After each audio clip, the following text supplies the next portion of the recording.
Hello students, আমার চ্যানেলে তোমাদেরকে স্বাগত। 2024 মাধ্যমিক পরীক্ষার্থীদের জন্য শুরু করছি ইতিহাসের প্রথম চ্যাপ্টার থেকে এমসিকিউ ক্লাস। আমি আগে পরপর 3টে এমসিকিউ ক্লাস করিয়ে দিয়েছি তোমাদের। এটা 4 নম্বর ক্লাস। প্রথম থেকে শেষ পর্যন্ত দেখবে, একটু স্কিপ করবে না। আর আমার চ্যানেলে যারা নতুন আছে তারা অবশ্যই চ্যানেলটা শেয়ার করবে, সাবস্ক্রাইব করবে, আর পাশে থাকা বেল আইকনটি প্রেস করে রাখবে। একটু বেশি করে শেয়ার করে দাও স্টুডেন্টস, প্রত্যেকের যার কাছে যাতে আমার ভিডিওটা পৌঁছে যায়। ঠিক আছে, চলো শুরু করি ক্লাসটি।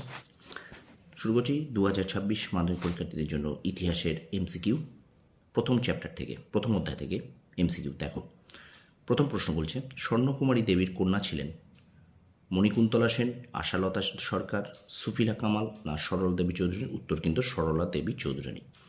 পরের প্রশ্ন দেখো, সরলা দেবী চৌধুরানীর লেখা গ্রন্থ হলো সেই সময়, জীবন স্মৃতি, 70 বছর, জীবনের ঝরাপাতা? উত্তর জীবনের ঝরাপাতা।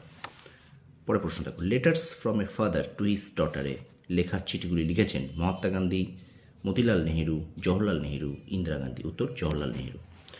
পরের প্রশ্ন দেখো, letters from a father to his ডটারে লেখা চিঠিগুলি জওহরলাল নেহেরু লিখেছেন কার উদ্দেশ্যে আর কি? গান্ধীজি, মতিলাল, ইন্দিরাকে, আব্দুল কালাম আজাদকে? উত্তর হবে ইন্দিরা গান্ধীকে। পরের প্রশ্ন, জওহরলাল নেহেরু ইন্দিরাকে চিঠিগুলি লিখেছিলেন 1928 থেকে 30-এর মধ্যে, 1930 থেকে 1932-এর মধ্যে, 1932 থেকে 1934-এর মধ্যে, না 1934 থেকে 1936-এর মধ্যে? উত্তর 1928 থেকে 1930-এর মধ্যে। পরের প্রশ্ন, দেশীয় ভাষায় সংবাদপত্র আইন হল সংবাদপত্র প্রকাশের স্বাধীনতা, সংবাদপত্রের কণ্ঠরোধ, বাংলা ভাষায় সংবাদপত্র প্রকাশ? কোনোটিই নয়। উত্তর সংবাদপত্রের কণ্ঠরোধ। দেশীয় ভাষায় সংবাদপত্র আইন দ্বারা সংবাদপত্রের স্বাধীনতা হরণ করা হয়েছিল 1805, 1818, 1868 না 1878? উত্তর হবে 1878। বেঙ্গল গেজেট প্রকাশিত হয় 1780, 1782, 1784, 1786? উত্তর 1780 খ্রিস্টাব্দে। স্টুডেন্টস, ভিডিওটি শেয়ার করে দাও। 2026 মাধ্যমিক পরীক্ষার্থীদের জন্য চলছে ইতিহাসের এমসিকিউ প্রথম অধ্যায় থেকে, কন্টিনিউ করছি। দেখো, পরের প্রশ্নটা দেখো,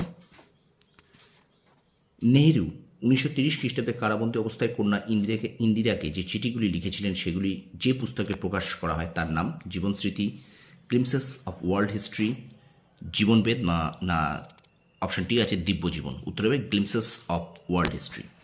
পরের প্রশ্ন, বেঙ্গল গেজেট পত্রিকার সম্পাদক কে ছিলেন? John Clark Marshman, Augustus Hicky, Bankimchandra Chattopadhyay, Jawaharlal Nehru? উত্তর অগাস্টাস হিকি। পরের প্রশ্ন দেখো, ভারতে প্রকাশিত প্রথম সংবাদপত্র?